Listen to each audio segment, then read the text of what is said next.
श्री भागवत भगवान की है आरती, पापियों को पाप से है तारती। हरे कृष्णा। सभी भक्तों को श्रीमद् भागवतम के सत्र में हार्दिक अभिनंदन और सुस्वागतम।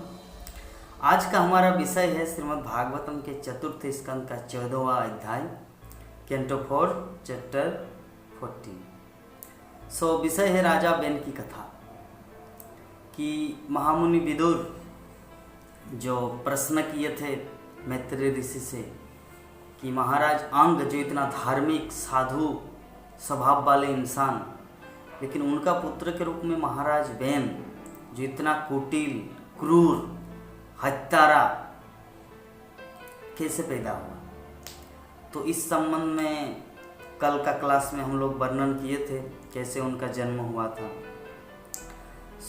आज राजा बेन का चरित्र कैसे उन्होंने अपना कार्यकलाप अपने जीवन में किया, वो सब का वर्णन डिस्कशन किया गया है कि महर्षि मैत्रेय ने कहा, हे विदुर, भृगु आदि ऋषिगण जनता के कल्याण के लिए चिंतन करते थे।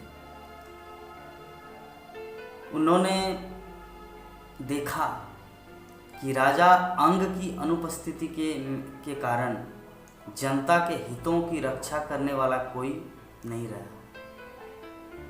तो उनकी समझ में आया कि बिना राजा के लोग स्वतंत्र एवं असंयमी हो जाएंगे।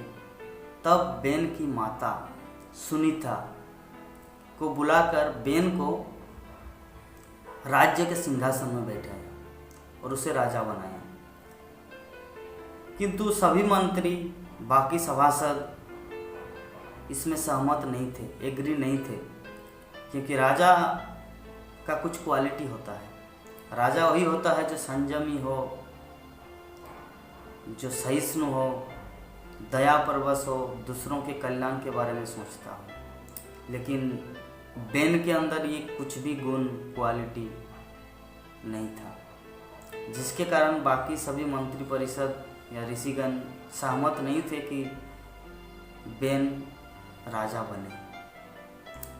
लेकिन क्या करें, जैसे कहावत है ना कि नाई मामा तो काना मामा ही भालो।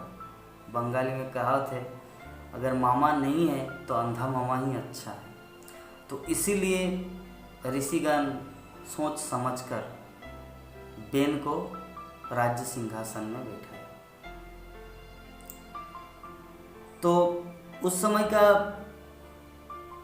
बेन का जो प्रताप, जितने सारे चोर डाकू थे वहां पर, राजा बनने के बाद राज्य के जितने सारे चोर और डाकू सब चूहे की तरह बिल में घुस गया।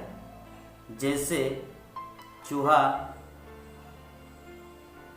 बिल में घुसता है डर के मारे, बिल्ली के डर से, उसी तरह बेन का प्रताप, बेन क्योंकि वो तो चोर का महाचोर है, तो महाचोर के सामने, एक मगरमच्छ के सामने छोटी मछली का कोई वैल्यू है? छोटी मछली क्या करेंगे, वो भागेंगे। उसी प्रकार जितने सारे चोर डाकू थे सब बंद हो गए और बेन अपना मन मर्जी बहुत कुछ करने लगा। तो सिंहासन में बैठने के बाद बेन अत्यंत अहंकारी, दुराचारी, घमंडी हो गया और जो महापुरुष, महान पुरुष, ऋषि मुनिगण, संत समाज, सबको अपमान करने लगा, सबको निंदा करने लगे। और जहाँ पर यज्ञ हो रहा था, पूजा पाठ, मंदिर में अर्चा विग्रह की अर्चना, आरती, संध्या आरती, दर्शन आरती, कीर्तन, भजन मंदिर में, ये सब को बेन ने क्या किया, ढिंढोरा पिटवा दिया सारे राज्य में कि किसी भी मंदिर में भगवान का पूजा नहीं होना चाहिए और किसी भी जगह में कोई यज्ञ, हवन कुछ नहीं होना है, क्योंकि मैं चाहता हूँ ये सब व्यर्थ का चीज़। तो महाराज बेन की ये भाव, ये दशा, ये सब स्थिति को सोचकर समझकर ऋषिगण आपस में डिस्कस किया, विचार किया, और उन्होंने समस्त ऋषि इस निष्कर्ष पर पहुँचे कि बेन को हम लोग राजा बनाया ताकि समाज में शांति बने रहे, समृद्धि बने रहे और लोग सुख चैन से जी पाए। परंतु ये तो सर्प को दूध पिलाना जैसे हुआ। एक सांप को अगर दूध पिलाया जाए तो वो दया नहीं है, बल्कि उसका विष बढ़ता है, और बाद में जब वो सांप काट देते हैं तब क्या होता है, मर जाता है। तो राजा बेन को इस सिंहासन में बैठाने का मतलब हम लोग सांप को दूध पिला रहे हैं। तो उन्हीं में से एक दूसरे ऋषि ने कहा किंतु जो भी है, लेकिन ये हमारा परम कर्तव्य है अभी कि बेन को जाके समझाना। बेन को जाके अगर समझाएंगे और अगर वो नहीं समझेंगे तो हम लोग उसे अपने मंत्रपुत के माध्यम से मार देंगे। क्योंकि जैसे कहा होता है ना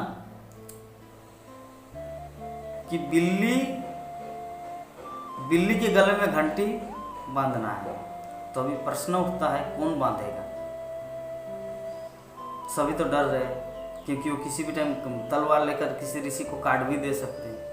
तो इसीलिए समस्त ऋषि आपस में डिस्कस किया कि ये काम करते हैं, हम लोग समझाएंगे उनको, और समझाने के वक्त अगर वो न माने और हम पर आक्रमण किए तो अपना सेल्फ प्रोटेक्ट के लिए उनको मंत्रपुत के माध्यम से उसको मार देंगे। तो ये सब वो लोग आपस में चर्चा किया और बेन के पास गए सभी ऋषि, और सभी ऋषि वहाँ पर जाने के बाद बेन को समझाया कि देखिए महाराज, आपने जिस चीज़ को बंद किए, जैसे धार्मिक कृत्य मीन्स यज्ञ करना, मंदिर में विग्रह की पूजा करना, आपका दान देना, ब्राह्मणों की रक्षा करना, ब्राह्मण संस्कृति चतुर्वर्ण्यं मया शिष्टम गुण कर्म विभाग।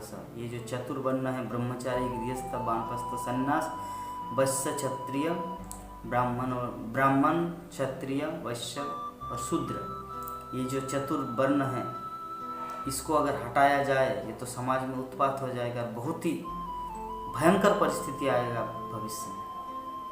और इसीलिए हम सबका परम कर्तव्य है कि जिस भगवान विष्णु ने हम सबको इतना सुंदर शरीर दिए, पृथ्वी लोक में जन्म हुआ, तो ये हमारा परम कर्तव्य कि मानव जीवन को सार्थक करने के लिए जो हमारा दायित्व है, उत्तरदायित्व, उसको निभाना और भगवान की भक्ति में सबको लगाना है। तो ये सब हर दृष्टिकोण से, हर एंगल से सभी ऋषि ने उसको टीचिंग किया, हर दृष्टिकोण से उनको समझाया। लेकिन समझाने के पश्चात क्या हुआ, बेन हंस पड़ा, और इतना हंसा और बोले कि आप सभी, आप नहीं बोला, तुम सभी एक मूर्ख नंबर 1 हो, क्योंकि आप लोग एक वेश्या नारी की तरह हो। वेश्या नारी क्या करते हैं, अपना पति रहने के बावजूद भी वो दूसरे पति के साथ संग करते हैं, दूसरे पति के साथ आलिंगन करते हैं, उनके साथ वो विभिन्न तरह का प्यार मोहब्बत करते हैं, और परिणाम क्या होता है, पूरा संसार, पूरा गृहस्थ जीवन चौपट हो जाता है।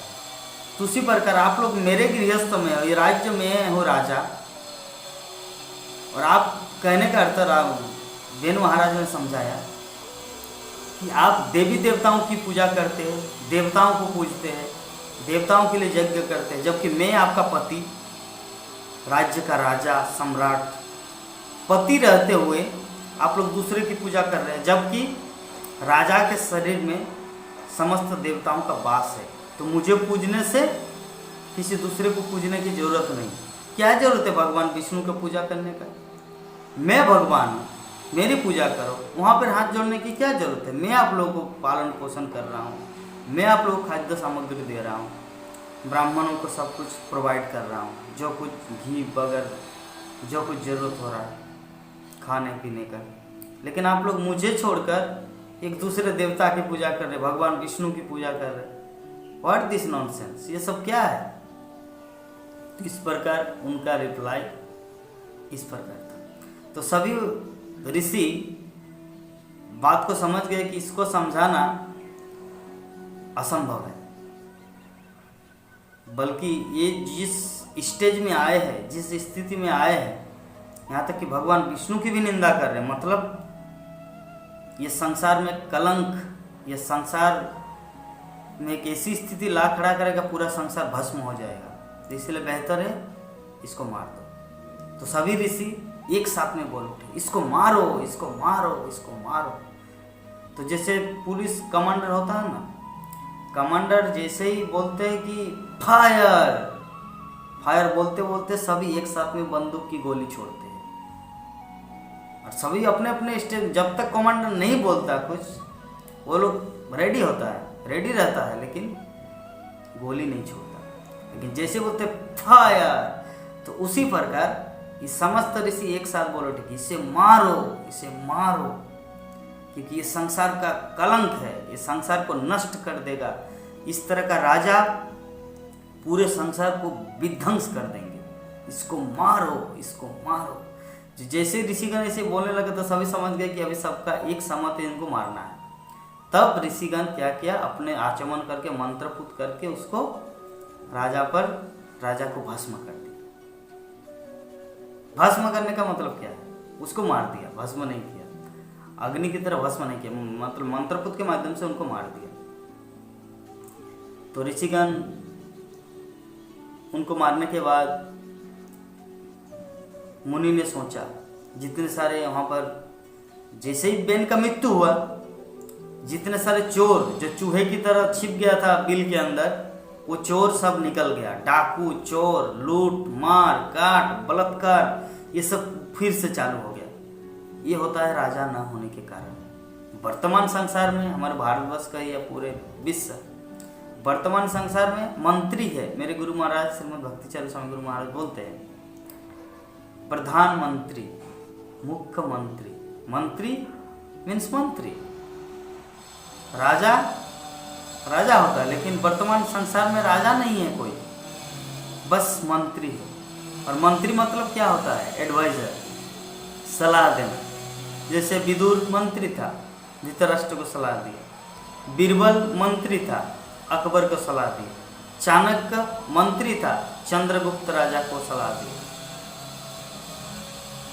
तो ये जो है वर्तमान में संसार में सिर्फ मंत्री है, अभी राजा नहीं है, जिसके कारण इतना सारा लूट मार, चोर, डकैती, बलात्कार, रेप संसार में इतना तहस नहस हो रहा है।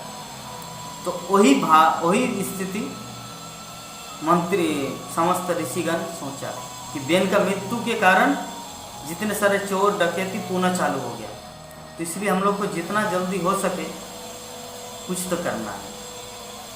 और स्पेशली कि इनका वंश, बेन का वंश, बेन का पिता अंग, उसके बाद अल्टीमेटली ध्रुव महाराज तक जाते हैं, और ध्रुव महाराज भगवान का महान भक्त है। तो इसीलिए ये हमारा कर्तव्य है कि इनका वंश परंपरा एंड न हो जाए, समाप्त न हो जाए। इसके लिए हमारा कर्तव्य है कि इनको एक दूसरा, इनके माध्यम से वंश आए। तब ऋषिगण अपने मंत्र के माध्यम से, अपने टेक्निक के माध्यम से बेन के शरीर से एक व्यक्ति को निकाला, एक व्यक्तित्व का निर्माण किया, निश्चित। तो वो हाथ जोड़ के खड़े हुआ, ऋषिवर मेरा क्या आज्ञा है? तो बोले कि निश्चित आज से आप निषाद नाम से जान जाओगे। और निषाद क्या किया, देखते ही देखते बेन के शरीर में जितना सारा पाप था, वो समस्त पाप निषाद ने खुद ले लिया,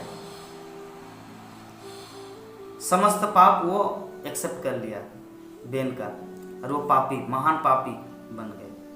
तो इसीलिए हम लोग देखते हैं, प्रभुपाद तात्पर्य में लिखते हैं इस श्लोक का, इसीलिए कि हम लोग देखते हैं कि वर्तमान में कलियुग में या जहाँ भी निषाद जाति, जो चंडाल टाइप का, ये हमेशा चोर होता है, डाकू होता है, दूसरों को मारता है, पापमय जीवन बिताता है। अल्टीमेटली ये जो निषाद टाइप का लोग हैं, ये पापमय जीवन बिताते हैं। तो इस प्रकार राजा बेन की कथा मतलब निषाद का जन्म हुआ।